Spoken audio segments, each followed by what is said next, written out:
everyone. They say better late than never, right? And generally speaking, that's true. Unless, of course, you're talking about investing in cryptocurrency. But better late than never, here at long last is the oft-requested and very much often promised also video about this, my new computer, which I've now had for nearly a year, but like I say, better late than never. In today's video, I'm going to talk to you a little bit about some of the computers I've had in the past, the system that this replaced, and what this is, what's in it, where I get it from, and if you want one like this, where you can get your own as well.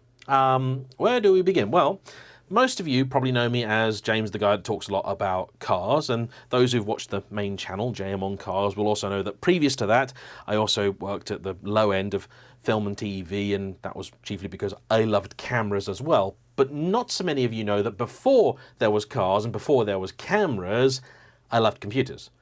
Growing up in the 90s, I suppose it was kind of inevitable, but thanks to my granddad and the fact that we had a computer at home because my dad needed one for work, a little 100 megahertz apricot, just in case you're wondering, I was really, really into it.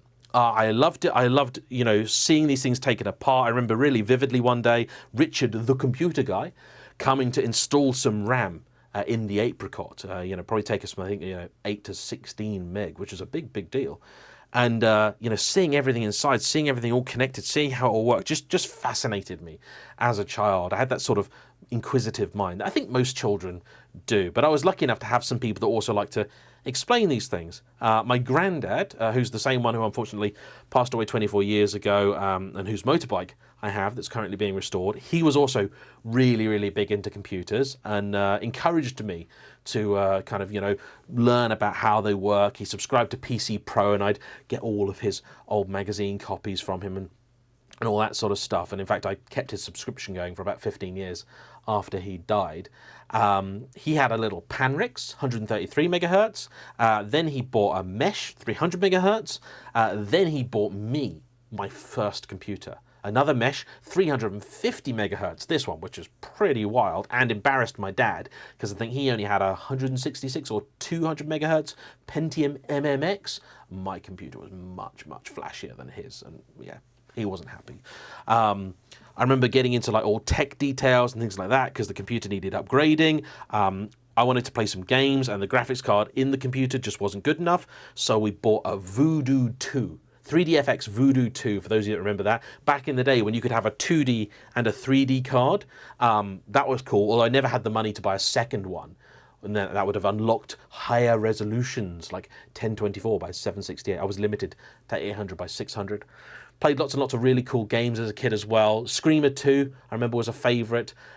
Mega Race 2, Grandad had, loved Mega Race 2.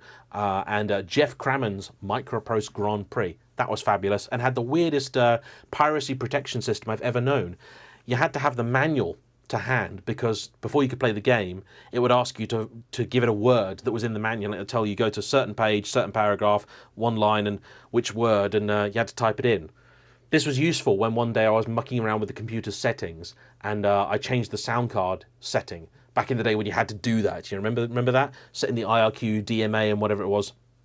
And I got it wrong. I screwed the game up and I was really embarrassed. So I hid the manual from Dad for a week before I came clean. And Richard, the computer guy, had to come out and fix it. And then when I saw what he'd done, and he just, go and click, click, click, done, I was really embarrassed, even as like a 7-year-old or whatever. And I thought, I'm going to learn what all this stuff means. I'm going to learn how I can fix it myself. I love playing around with Microsoft Publisher. Just, making different stuff, doing a bit of DTP, creating menus for fictional restaurants, stuff like that. I was a very creative, inventive little kid. Sorry about the floppy hair. I've just come out of the shower and I'm desperate not to put gel in it if I don't need to. So I had that. Had a Matrox Millennium G400. That came next. Then after that, I got another computer. This was much faster. It was an AMD. When AMD really started sort of doing better. I think it was a XP 1300 or 1300 XP, something like that. AMD started doing funky speed ratings. And then the first computer that I had, I went far too far. I bought something called a Vapo Chill, which was like a computer on the bottom half and a fridge on the top, and it had a little bit sort of like this, a little connector that came through, and you plugged it into the processor, and it chilled it to like -20 or -30 or something daft, so you could overclock it to insanely high speeds. And lovely idea, but For a first build, not a wise thing to have done. It was a disaster. That had to get rebuilt in another boring beige case. Remember in the 90s, computers were all beige towers or desktop shape, flat ones. They were just horrid looking things, not stylish in any way, shape or form. But after the Vapor Chill, I built all my own computers, built its successor, and then I had a few years later built another one, then a few years later built another one. The deal I kind of had, I was very lucky with my parents. They would, let me build these computers. After I was done, after like 3 or 4 years, my sister would get it. And as long as I did some work for Dad, some Photoshop bits and bobs for the company or whatever, then that would kind of justify me having the computer. And they were very good in encouraging me. So I'm very grateful to them for that. When I went to university, I had to start paying for my own computers. I had a really nice setup when I was at uni, but I was on a limited budget. Then about 4 or 5 years after that, I built the computer that predated this, which I think I must have built about 7 or 8 years ago, at least, because it was way before I started YouTube. Maybe it's even 8 or 9 years ago. But that I went a bit extra with. That had a really nice spec. So that was a full tower, Corsair, I think 800 or 900D, I can't remember exactly which one. With a window on the side, an Asus X99 Workstation E motherboard, a huge motherboard, because I had 2 NVIDIA 1080 Ti's. I wanted to do SLI. Disaster that was, didn't work out. I had an SDI card, which is a video input output for film and TV stuff. I had another card which was 10 gigabit Ethernet, optical Ethernet for a very, very fancy card reader that I had again for film TV stuff. And then lots and lots of hard drives in it. I've always had lots and lots of hard drives. There's like 8 of them on my desk at the minute. There's like another 20 up there or so. Like I need to buy a proper big NAS. I've got a NAS, but it's just not big enough. I need to buy like a 200 terabyte one for archiving stuff. Anyway. So I had that, and that had an Intel i7 5930K in it, I think it was, and that lasted about 7 or 8 years. And I was very happy with that computer. I think that was my finest build. It was all air-cooled stuff, but all really nicely put together. I did a lot of work on making sure the airflow was nice. I always like my computers to be quite quiet. I routed all the cables neatly, but it was by far the neatest, most professional job I'd ever done. Because the problem is with building computers, I get all the parts in. I'm so excited to get it all together. I kind of rushed things. But this one, I didn't want to do that. I was a bit more grown up, and I did that, and I built it, and it was lovely. And that was the longest serving computer I ever had. So that lasted, a long, long time. Until about last year, when it started acting up.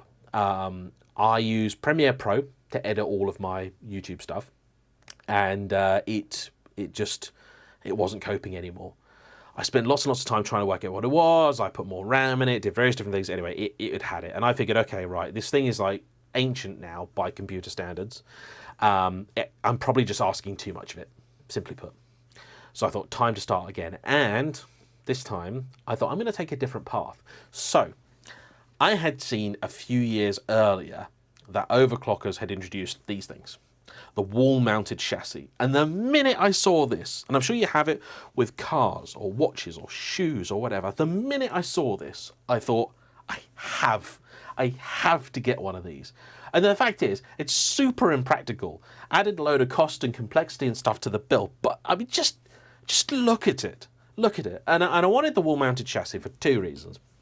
First off, just look at it. Second, I knew people were going to talk about it. I do a lot of videos exactly like this one, talking head type things, and I knew this was going to be a real talking point. And so it has turned out to be, because lots and lots of you have been asking about the computer, what the specs are, where I got it from, everything else. Well, let's put you out of your misery.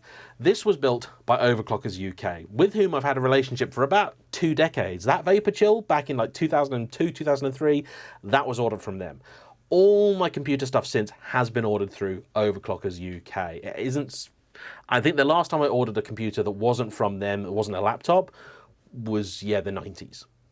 So got a long-standing relationship with them. Not that they, I suppose, really knew that. However, about 4 years ago, I found out almost by accident that some of the people that work at Overclockers, hello Andrew, if you're watching, they love the channel. And it turns out Overclockers have a really, really active forum, and lots of people on that forum are also really into their cars. And I found out that my content was being discussed there and everything else. And speaking to Andrew, I then got an invite to go to the factory, which to me was just like the coolest thing ever. And this would be about 2018. I think. 2018, 2019, it's definitely pre-COVID. So they said, hey, if you want to come down to the factory, we'll give you a bit of a tour. I call it a factory, it's a warehouse, really, with offices. And I went and did that. And that was childhood dream stuff. I mean, like, I know it's sad, and I know it's weird, and I know to many people you're just like, it's like getting a tour around the back of Boots or something. But to me, this was like, as Bill Bailey called Argos, the laminated book of dreams. This to me was like being able to walk into the website that I'd lusted after for so long and just being able to see the other side of it. Like, this was amazing stuff. And pretty quickly, I had made the decision that when it came to getting a new computer, not only did I want one of these, but I wanted them to build it. You don't have to get them to build one of these. You can just order all the parts from them and do it yourself. But I don't have the skill to build something like this, and I don't have the skill to build something like this neatly. First off, it's water-cooled, and water cooling has always put me off. The failure of the vapor chill has always niggled at the back of my head, and I've always thought water cooling is just going to end in a disaster. I love the idea because it's efficient, it's nice, and it's fairly quiet, but yeah, I just don't trust myself. And these days, I earn my living with the work that I do on my computer. So I want to make sure that they work, that they go together, that they're just simple and easy. I can't be bothered to be chasing issues or, round, all that jazz. So I thought, right, I want Overclockers to build me one of these. My original plan was to get an AMD Threadripper. Threadripper is like this big, a physically huge processor that AMD do, and it's one of the most powerful on the market, and it's pretty incredible, it's pretty crazy, because I wanted to just go nuts. First off, because, I wanted to treat myself. I go nuts with the cars occasionally. I thought, right, this is actually a genuine work tool. Like my cameras, there is an excuse to go nuts with the computer because it will have an actual tangible benefit to me. But a couple of things stopped me from doing that. First off, was the fact that because my old computer kind of died before I wanted it to, my budget was somewhat limited. Secondly, I had a long chat with Scott in particular at Overclockers, and one of the best things about working with them and getting a computer made there was that they looked at what my exact requirements were. And simply put, the main thing, the focus, although I do game and do all sorts of stuff with this, what it actually is built for is video editing, specifically H.264 and H.265, which is video codecs in Adobe Premiere Pro, which I've actually changed from, and I'll get onto that in a bit. But we then looked at lots and lots of different tests. I say we, they first, then me. Looked at lots and lots of different tests, and we found out that although the Threadripper was definitely better than the sort of top spec Intel chip, it wasn't massively better, and the cost was dramatically higher. So we figured that the best, performance per dollar, as it were, punch per pound, was going to be by going with an Intel setup and an NVIDIA graphics card. As you can imagine, this chassis here does come with some limitations, and I know you're going to be interested in that, so let's talk about this for a little bit, shall we? It's called the Crow. It's built by a Swedish company in Poland. The offices are in Sweden, and it's built by a small team in Poland called Creative Solutions for Gamers, CSFG. The backing is nice, chunky, thick aluminium, and this is sort of toughened perspex or glass or whatever. This is sort of shatter-resistant stuff. You can have it darker if you want. You can have like a, but I didn't. They do two of them. So this is the Crow, and the other one is called the Tower of Doom.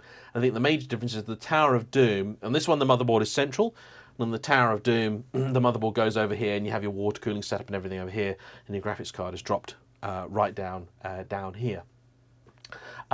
So we went with Intel setup, an NVIDIA graphics card, and those of you who are up to date with your tech specs and things, please remember this was spec'd essentially a year ago now. And the thing is that at the time, a lot of the components going into this weren't box fresh. They were the current items, but we knew they were all going to be updated soon. And the fact was, I went with what we went because it was available, it was there, it was a known quantity. When it came to things like the graphics cards, we knew that new ones were coming, but we didn't know what the specs were going to be, whether components like all the water cooling stuff was going to be available for it, was going to fit, was going to match, be the same as previous gen, and it probably wasn't going to be. I didn't know what the costs were going to be, and it was also going to add a lot of time if we waited. And the simple fact is, with computers, if you think cars are bad for this, computers are way worse, but whatever you buy, it's going to be replaced in a year or two. you know. So at some point you just have to stop and go, okay, this will do. And honestly, this is going to do me for years. So let's just talk you through this in no particular order. So yeah, so the chassis, a nice big piece of aluminium. It hangs on the wall. You basically put a big strip. This is supplied with it. A big strip of aluminium. It goes on the wall, and it just hangs on it. So it's kind of, it's if you sort of, you know, it's not actually, you know, screwed in all four corners. It literally just sits. If you lifted this up, it'll move, but gravity keeps it there.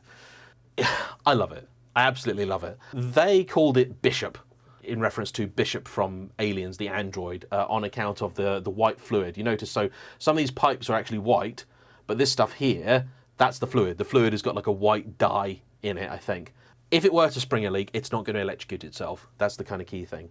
But there are lots and lots and lots of cool things about this computer, and I'm just going to talk you through them now in no particular order. I apologise, this isn't very structured. So, front and centre, and the colour scheme, by the way, I dictated.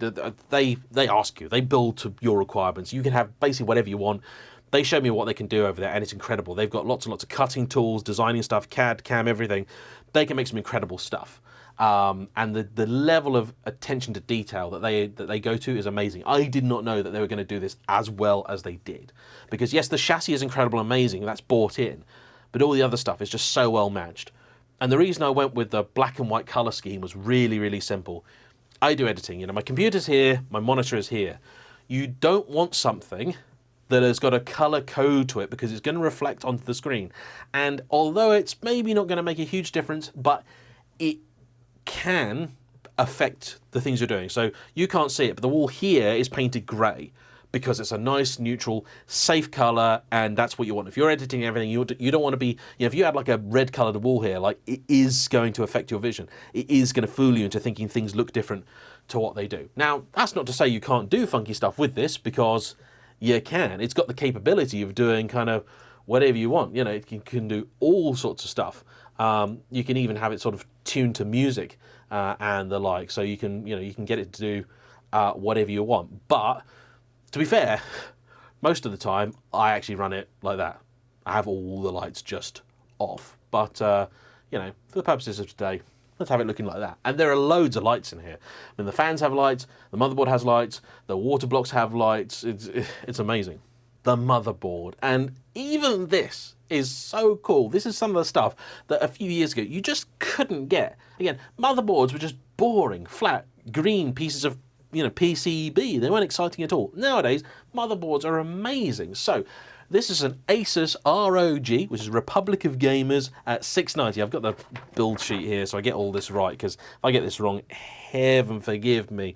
But yeah, it's the ROG Formula.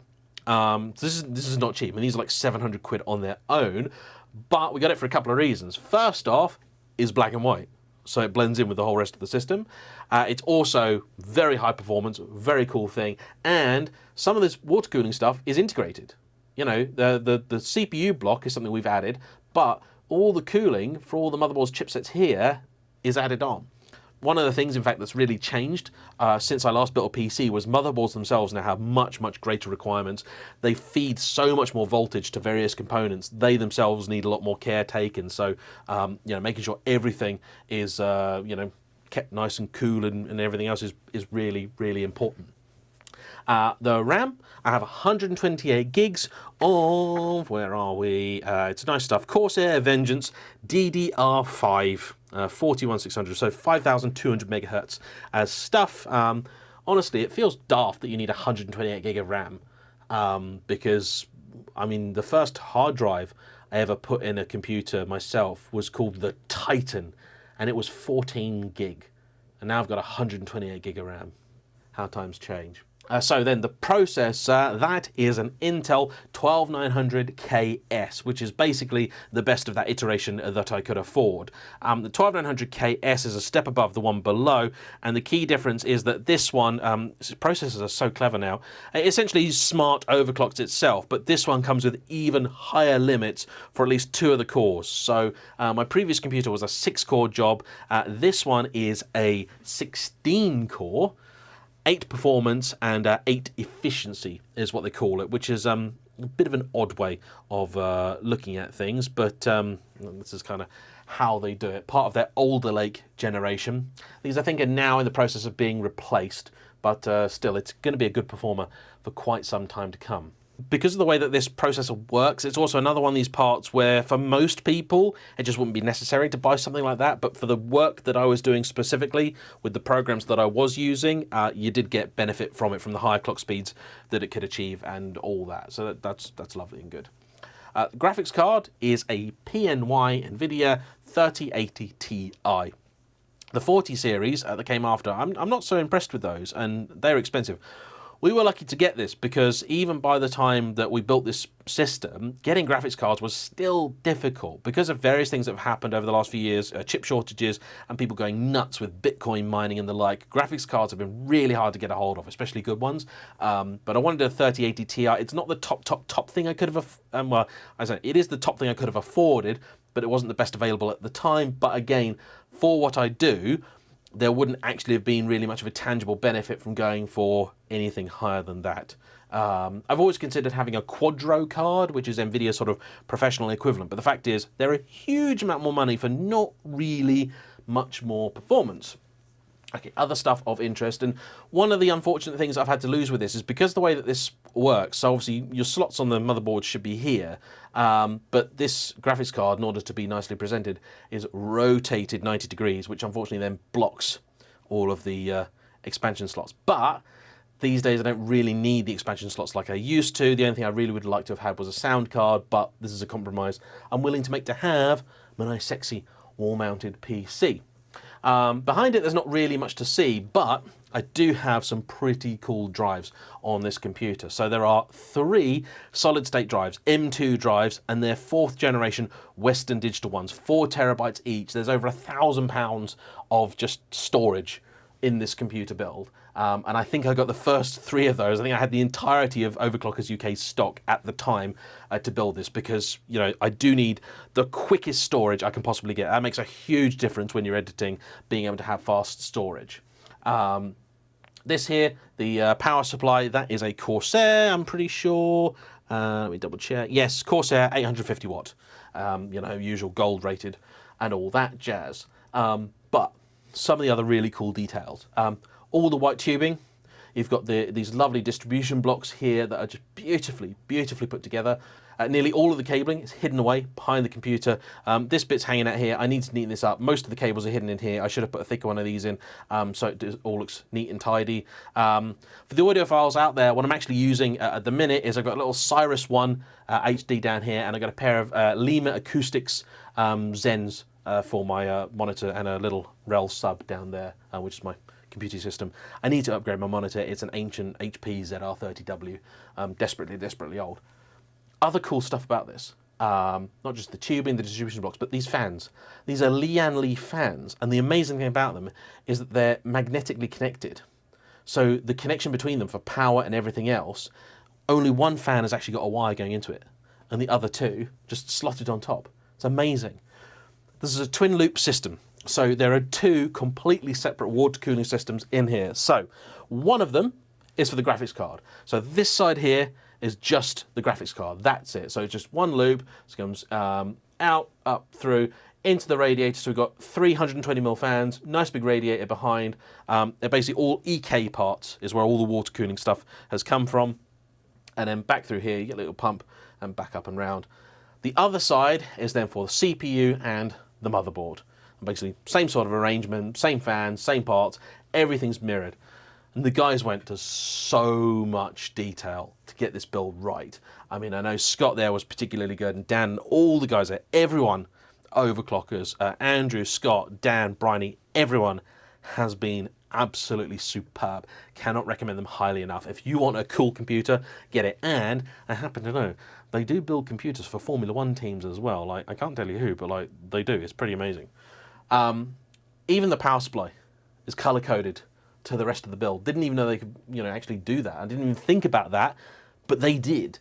Everything here looks like it's all meant to go together, even though it's actually many separate parts from different manufacturers, different marks, everything else. It all just comes together. Even the cabling You have black and white cabling, black and white power cabling to blend in with everything. I mean, that is just so cool. They set the thing up on their bench, they test it, they check it, they test it, they check it, they test it, they check it. They run through everything so many times just to make sure everything works absolutely perfectly. And the computer has been basically faultless from day one. Although I found out, somewhat frustratingly, that when I started using it, it was breaking all the time. And I thought, oh, great, I've just replaced a whole computer and the next one's broken. It turns out actually Premiere Pro had just become incredibly unreliable. Adobe had done something to that program, and that is what was causing all the glitches and issues to have with the old system. So on the one hand, that old system could have actually kept going for a little bit longer, but I did want to get this anyway. So it was well due an upgrade anyway, and now I use DaVinci Resolve, which has its benefits and drawbacks, but DaVinci Resolve is a hungry beast. It loves as much processing power as you can throw at it, and this has that in spades. And it is just a work of art. Now, I know what you want to know, and the answer is probably about 10 grand if you want something like this built for yourself. Of course, there's very little point in me telling you how much I paid. Don't worry, it wasn't free, because I think some of the stuff you can't get anymore, prices have changed for everything, so it'd kind of be irrelevant. And the whole point is that it's built to your requirements. You could probably have a system that performs similar to this for less money, and a lot less money if you don't want the whole wall-mounted thing, but to me, I think this is just an utter work of art. And I'm also quite proud of the fact that I think I'm the only person in the world with a system exactly like this, and I know I'm one of very few people in the country with even just one of these, cases. Case almost feels like just the wrong word. Canvas feels better. But yeah, that is a little look at my beautiful wall-mounted PC. Sorry it took so long to talk you through some of it, and I'm sure I've missed out loads of stuff.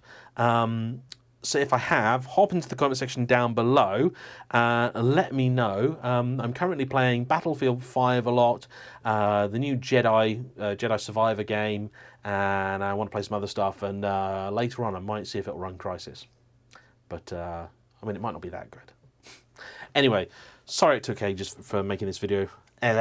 Anyway, sorry it took ages to make the video, everybody, but better late than never, and as ever, thanks to you all for watching. Bye-bye.